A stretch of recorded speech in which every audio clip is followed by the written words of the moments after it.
All right, can you guys hear my audio? I know it's not going to be great. I'm going through the webcam. I'm having trouble getting my audio to sync, so I just wanted to see if I could get this thing going. Let's see here. Let me just. I don't know. I don't know what was going on with the audio. Honestly, sounds good. Leave it be. All right, cool.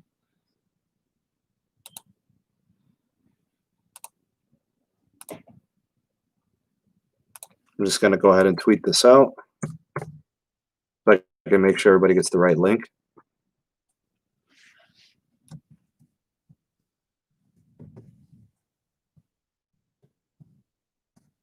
I'm absolutely floored by this news. Literally felt like it happened within minutes. I mean, I knew the trade was a possibility, but holy crap, bro. Um, John, good to see you, man. Thanks for stopping by. Mike, what's up, brother? The other Mike, what's up, brother? We got to talk about this, man. I'd love to hear your guys' commentary. Honestly, I wanted to go live. I wanted to get a feel for what other people had to say on this. You know, Harden going to the Nets must be smoking. Listen, man, I think a lot of stuff happened to get to this point. You know, I'll be honest with you guys. I don't know how this trade is going to play out. What I wanted to do is I wanted to do a live reaction to the news. I wanted to take a look at the teams that were involved in the trade, where each player is landing, which teams seem to do the most for themselves. Look, I'll be honest with you. The best trades are trades where all the teams win. So, for example, the Nets are in this trade, the Cavs are in this trade, the Rockets, obviously. I'll go through all the elements of the trade. I'll kind of give you guys the breakdown on that, and then you could tell me what you think. And as I'm kind of going through my reaction and my commentary, John, you know what, bro? I wasn't gonna do any type of uh, you know any guess on the show here on the YouTube side, but I will do a Periscope after this to react. So let me go through everything that happened. In terms of the trade, how it's constructed, who's moving and who's getting what picks and all that. All right, so uh, James Harden is a player who wanted out of Houston, one way or the other. The Rockets were wise to get rid of him as soon as they felt they had the value. So, in my opinion, I think they had to move on from him sooner or later. It made no difference, right? So it's interesting that he gets traded to the Nets because there's some stuff going on in Brooklyn as well. And, John brings up the point. He says Houston had no leverage. Everyone knew he wanted out. And specifically, it was like Brooklyn or Philly, right? It puts him on on an Eastern Conference powerhouse that may feel like they're one piece away from a championship. I think whichever team he went to, whether it was the Sixers or the Nets, became an instant NBA Finals favorite. Instant. I mean, we're talking, this guy can drop 50 points in his sleep. You add that to any team, they're legit. You can question his commitment to the defense. You can question his commitment to the Rockets. But a new place, new face kind of situation, I mean, it could work out. Anyways, let's look into the trade itself, each of the team, what they get, and how I feel like this could play out. All right, so James Harden going to the Nets puts him with Kyrie Irving and puts him on a team with Kevin Durant. I don't think, any way you slice it, that's fantastic. All right, so he gets traded. He wanted out, so the Rockets are happy to move on. James gets a new team. Okay. The haul that Houston is getting in this trade, they are getting a nice player in Victor Oladipo, Rodions Courage, Dante Exum, who I know is from the Cavs. He's an injured player right now, but he's a very nice player. 4 unprotected first-round picks. You get a pick in 2022 for next year. You get a pick in 2024, and you get a pick in 2026. And I think they're also getting a Milwaukee pick for 2022. You're getting 4 unprotected first-round pick swaps for 21, 23, 25, and 27. So however that works out, the Rockets got a haul for James Harden. He didn't want to be there. You had to get what you could. You got a couple of nice players, and you got some picks. Right. The Nets get James Harden. The Pacers get Karis LeVert and a 2023 second-round pick from Houston. So basically, Karis LeVert. And then the Cavs get Jarrett Allen and Taurean Prince. So they get a couple nice players out of Dante Exum in this trade. The trade for James Harden brings up a dynamic that we're just not sure about. We know that James Harden and Kevin Durant are former teammates. But when those two were on the same team, it was a situation where they were all young players. None of them had come into their own stardom except maybe Kevin Durant, right? It was Russ Westbrook, it was Kevin Durant, and James Harden. And it was kind of that dynamic of leadership. Russell Westbrook, the loud, energetic, pedal to the metal player. You had, Kevin Durant, the sniper, the sharpshooter, the scoring machine. James Harden was kind of like a secondary piece in a way. He's no longer that. He's a primary ball handler. He is a point guard through and through. No matter his height, no matter his size, no matter the fact that he wants to score, he's a ball dominant guard. The point guard, shooting guard stuff, like I don't get into that. That's like 1980s basketball. The new NBA doesn't do positions. It just doesn't, right? I'm not really sure how this changes the dynamic of the Nets because they move on from a couple of players. They bring on this incredible scorer. One could question how much scoring each player is going to need to do. I'm less worried about Kevin Durant because I think Kevin Durant can get a shot any which way. He could shoot the lights out, right? But the thing about it is this trade does not make the Nets a better defensive team. This team does not become a better rebounding team. It makes them potentially a better scoring team, but they didn't have scoring problems. I was watching games where the Nets were dropping 140 in regulation. No overtime. Galen's Gadgets, what's up, Bretta? He said an already mediocre defensive team got rid of their worst paint defender and got nothing back. More moves need to be made. So in addressing the needs of the team, Galen's got a point. Houston is the real winner with all those picks. Well, if the picks solidify, right, that's to be determined. John says there will be no defense played with Nash and D'Antoni as coaches in Brooklyn. And they didn't do anything to upgrade their defensive talent. A lot of people I can see in the chat are saying Harden is overrated. I think offensively he's not, though, which it looks like that's what they wanted to do. They wanted to get more potent offensively. Look, the Nets don't lose here. They're not losing anything, right? Karis LeVert's a good player, and they got rid of some picks in this.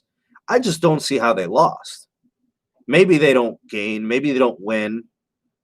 I don't know. Okay, so, Jarrett Allen's – but they were losing games.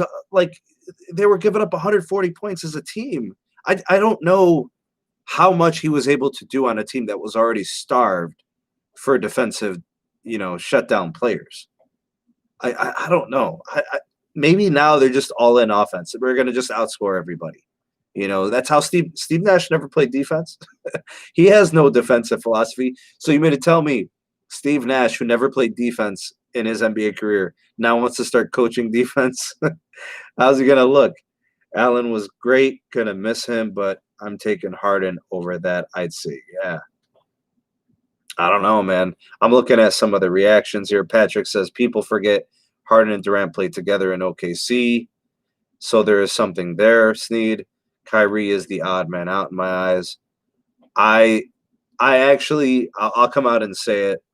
I think they're looking to move on from Kyrie, and they have a reason to. If you were the owner of the Brooklyn Nets, if you were the GM of the Brooklyn Nets, you would be trying to move on from Kyrie Irving. I was actually going to do a video about Kyrie Irving. Let's just go ahead and make this a James Harden trade and a Kyrie Irving trade. James Harden is an incredible talent. The trade, we'll have to see how it plays out. Kyrie Irving is one of the most, he is the strangest player in the NBA. I don't get this guy. Do you want to win? Do you want to play? Do you want to be great? I'm asking myself those questions about Kyrie Irving, who is a former champion. I don't understand Kyrie. He is one of the most skilled and talented guards in the NBA. And the guy, you question his commitment to the game. Does he love the game? Or does he love the spotlight? Does he love the game? Or does he love the attention? Does he love his teammates? Or does he want to alienate them? He left Cleveland on bad terms with his teammates, not speaking to them for months. He got basically booted out of Boston or left Boston, however you want to look at it. And then now in the Nets, he's doing the same stuff. Kyrie is a problem. Undeniable talent, undeniable skill. I argue that outside of dunking, he is the best player at the rim. The English, the spin he puts on the ball, he is a scoring machine, dude. Kyrie can drop 15 points in a couple of minutes. Shake and bake and work you and break you down. Dude's got fadeaways. He's got moves. He's incredible. But man, he is absolutely foolish. If he really thinks anybody is buying all this nonsense, his family trouble, he's at the birthday party. Bro, he's got a team that is paying him like $30-some million a year. They don't want none of that, bro. You got Kevin Durant, who, guys, listen, Kevin Durant is a pro's pro. There is no tomfoolery with Kevin Durant. He is legit. That is a goon. He's coming off an injury. He's real serious about coming back and being a champion again. He doesn't need Kyrie acting like this. Kevin Durant's the real deal. Kyrie's the real deal talent, but he's like selfish and won't get out of his own way. This trade should put Kyrie on notice. You can be replaced. What's up, Mike? What's going on, bro? Yeah, I see. I hear you, John. He's injury prone. Look, but it's undeniable, bro. It's undeniable. His talent is real. You know, Patrick says, I don't think Kyrie realizes that you can't win by yourself. I don't know if he cares about winning all that much. Really? Can you prove to me that he cares about winning when he does what he just did? And now the Nets are going to go ahead and replace him, essentially, if they have to, with James Harden. He is very talented. And he's always got an excuse. All those things are real. John said they said the same thing about Westbrook and Harden in Houston, but it backfired, as they were previously teammates. It's, you know what, Mike, maybe you're right, bro. He's got a mood disorder, bipolar, makes perfect sense why he's always up or down. It's possible, but maybe he just just wants attention, right? Maybe he just says things, without really thinking them through. Maybe he's got a personal agenda. I don't know. All I know is if I was Kyrie's teammate, I would have a lot of questions for him. Like, bruh, do you want to win a championship this year? Like, you're a champion. You know what it takes to win. How could you act like this? How could you jeopardize our chemistry? How could you jeopardize the games? The regular season games are about preparing yourselves for the playoff run. We need chemistry. We need a system. We need camaraderie. We need to build a culture of winning together.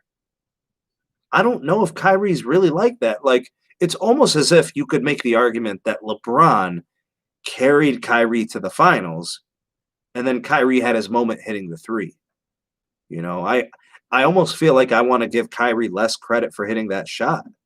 Like, it's almost like they won it in spite of Kyrie's selfishness, because people were talking up to that point, Kyrie hadn't talked to his teammates for months. He was alienating himself and this and that and the third. It's incredible. Yeah, I hear you, Patrick. Said, remember how he went off on LeBron when he called him kid? Kyrie has to understand something. And look, Kyrie's never going to hear this. I don't have to hold back. Kyrie, you ain't Kobe, bro. Rest in peace, Kobe Bryant. Kobe being Bryant. All due respect. You ain't Kobe, bro. You ain't Mamba. You got skills. You are an incredible player, but you ain't Kobe, dog. Slow your roll, dog. You can win championships with Kevin Durant, and now they bring in James Harden. You can win championships with this team. Get serious, man. Damn. Exactly, John. Nobody's Kobe. But he wants to be like Kobe, but Kobe sacrificed everything for hoops, bro. Nothing came before basketball. Kobe went to sleep thinking about basketball. He woke up thinking about basketball. He trained all day. Bro, Kobe got up at 4 a.m. to train and take thousands of shots and perfect his footwork. Kyrie does that too. But Kobe wasn't out, trying to be some social justice warrior and making his profession secondary. Kobe was always basketball primary, and that's why he achieved and was so great. Bro, to be great at something, you have to sacrifice everything. I've learned that in my own personal and professional life. If you aren't willing to sacrifice things, you'll never truly achieve and reach your potential. I really think that Kyrie is going to sell himself short. If he goes down with one championship in his career and he was on LeBron's team, nobody will ever give him his respect. He'll be known as a guy who is too selfish and foolish to get out of his own way. It's incredible to watch this guy, Kyrie, think of himself as if he's some kind of Michael Jordan, Kobe Bryant elite player. He is not that. You will never win a championship with Kyrie Irving as your best player. It will never happen. It will never happen. There is no realm of this universe where if Kyrie is your best player, you win a ring. You can win with him as your second best player. You can win with him as your third best player, 100%. I agree, John. He is going to sell himself short of a Hall of Fame career because of his lack of commitment and passion to the actual game, the day-to-day, the grind of being a teammate, developing camaraderie with your team, listening to your coach, having some kind of chemistry. Bro, the smaller things are important here. Kobe did everything no matter what. Kyrie isn't even showing up to the games. He's robbing himself a potential Hall of Fame career. Can't build a team around him.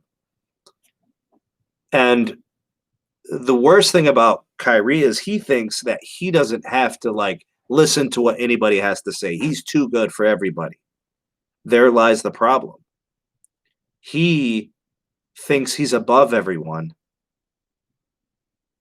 And because of that, I don't think he respects the game itself. Look, I remember when Kyrie started doing those Pepsi commercials. Uncle Drew. I'm not joking. I think some of that got to his head. Then he won a championship. Now he's up here. Before the championship, Kyrie was here in his mind. He was here. He thought of himself very elite. He wins the championship and hits that shot in Game 7. He's up here. He thinks he's Kobe.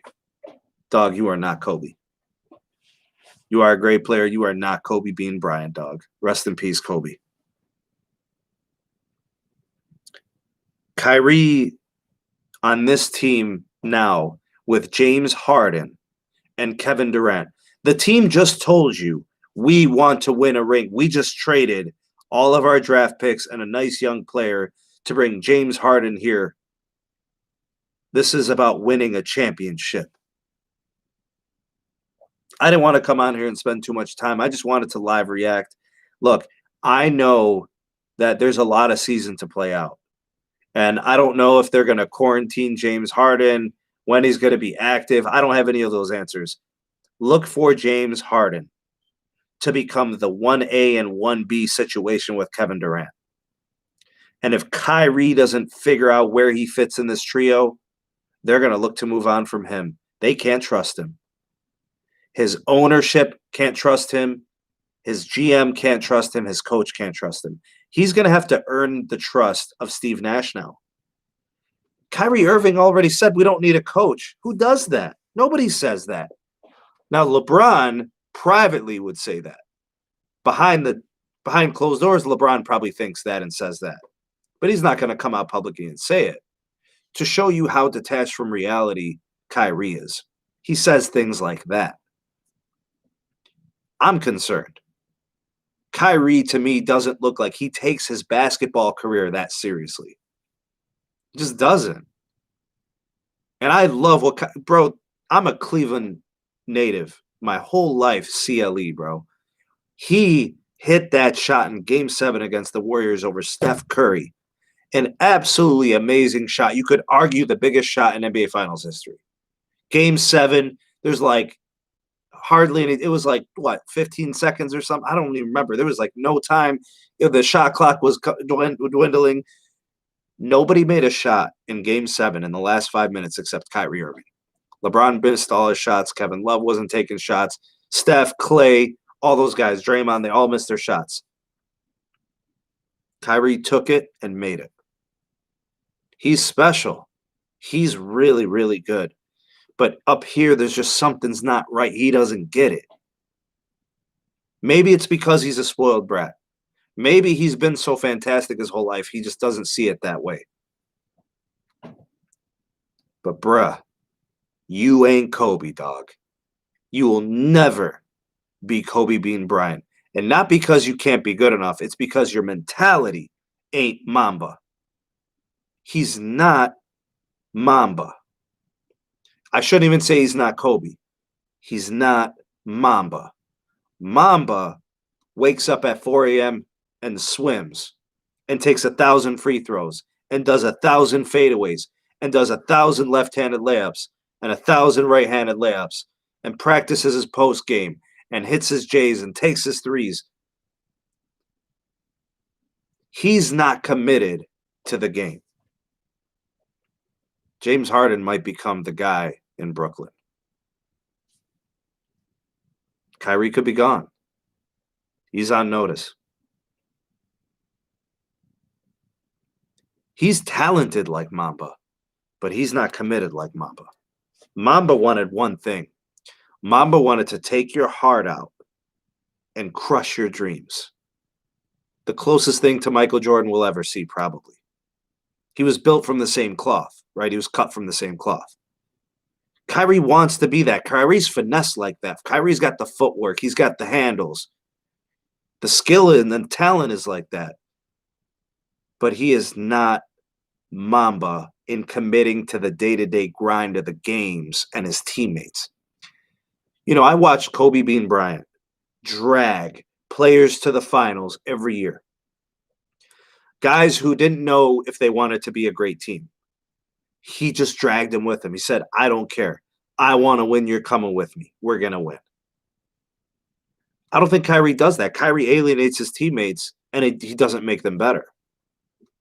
He doesn't even make them feel like it's a collection of guys who want to win this together. Steve Nash has to deal with this. Steve Nash probably wants him gone. Steve Nash is an even kill guy. He'll figure something out. He'll work with him, you know, that sort of thing. I don't expect Kyrie to last much longer. He's going to be moved again, and then the question will remain, everywhere Kyrie goes, he's a team destroyer. Wow. T.O. John brings up Terrell Owens. Absolutely. Patrick says, attitude and mentality aside, Kyrie is probably the best point guard in the league. It's hard to argue that. That boy good. Welcome to the NBA, Steve Nash. The players are running it, you know. I'm about to do a live on the Periscope. You guys can join me there. All right, so if you guys have been on my Periscope lives, I'll be there. It's on my Twitter, also at Sneed Tech. Check us out. I'm going to close this out. I just wanted to live react to it. The Nets got a winner in James Harden, in my opinion. They're just that much stronger offensively. I look at what the Cavs did and getting a couple of players from the 1. I like that. Karis LeVert, a huge upgrade as he goes to what did they? Karis LeVert went to which team? He went to the Pacers, right? And then Jared Allen, Taurean Prince to the Cavs. Let's do it, man. Let's go over the Periscope so I can get you guys involved in the conversation. We'll talk about it. All right, y'all. Thanks for coming through. Hashtag 2Live Crew, hashtag Replay Crew. You guys are amazing. Thank you. Thanks for watching this live stream on Sneed Sports, and we'll catch you on the next one.